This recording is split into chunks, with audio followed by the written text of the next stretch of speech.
Right from the beginning, even when we were still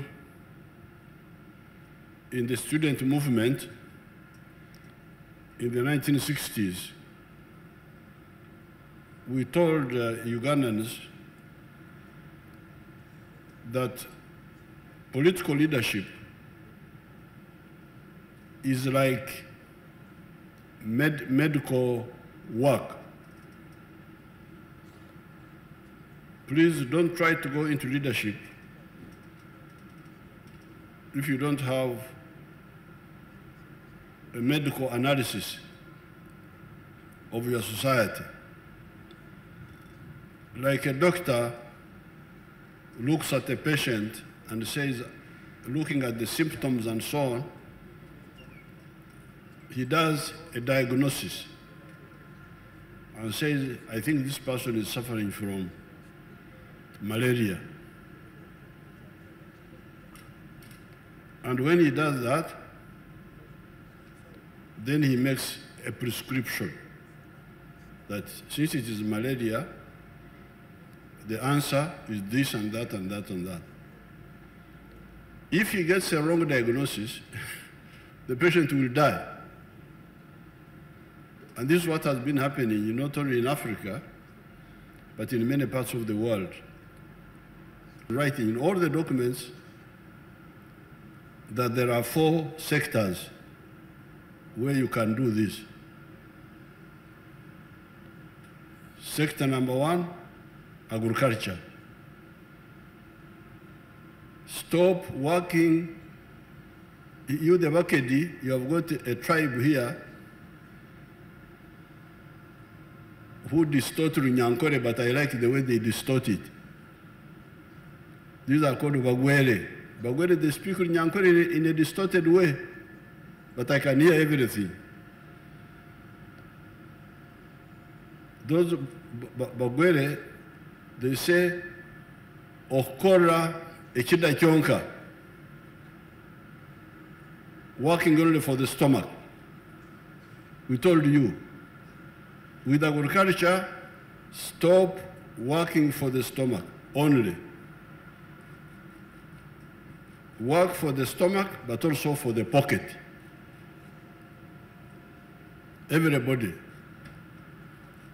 And do so with a chibaro. In Ateso, they call it Aymar. Aymar. So this is number 1. Number 2, the second sector are the factories, industries, like this one here. Processing what is produced by agriculture, processing minerals, processing forest products,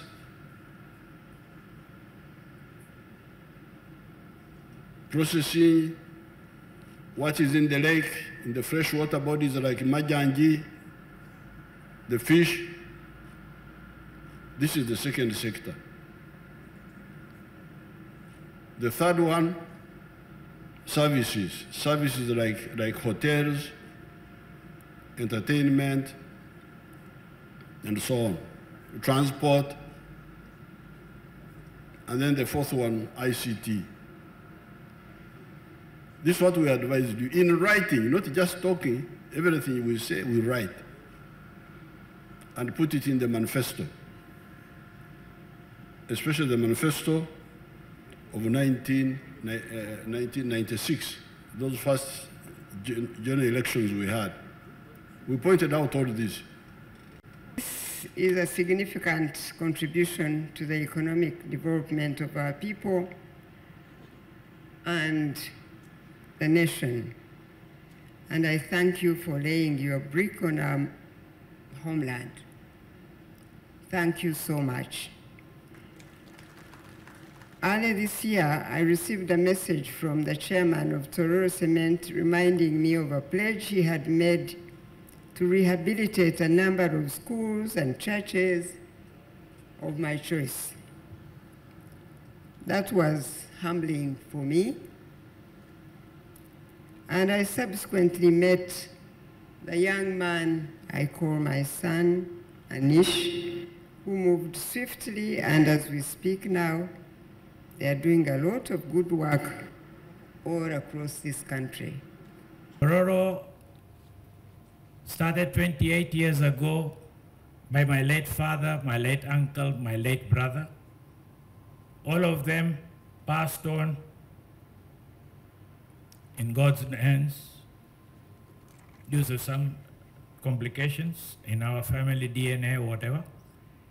But we did not forget God.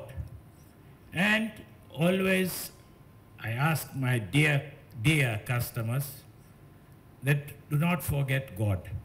They are our basis. They are ones who tell us what to do and how to do it. And I have to say, dear customer, otherwise they won't pay me. So honestly, we as an institution, we just installed a $25 million VRM, which is the most sophisticated mill in East and Central Africa, which has got German technology, and it is producing 150 tons of clinker grinding per hour.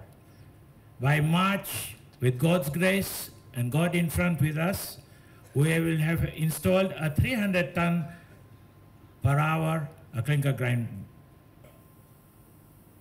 I wish to thank you to come and invest in those industrial parks which we shall afford 500 acres where that industrial park would be. I'm also informed, as you know, I've also been asked to direct jobs and 500. First of all, as you have heard, Mr. President,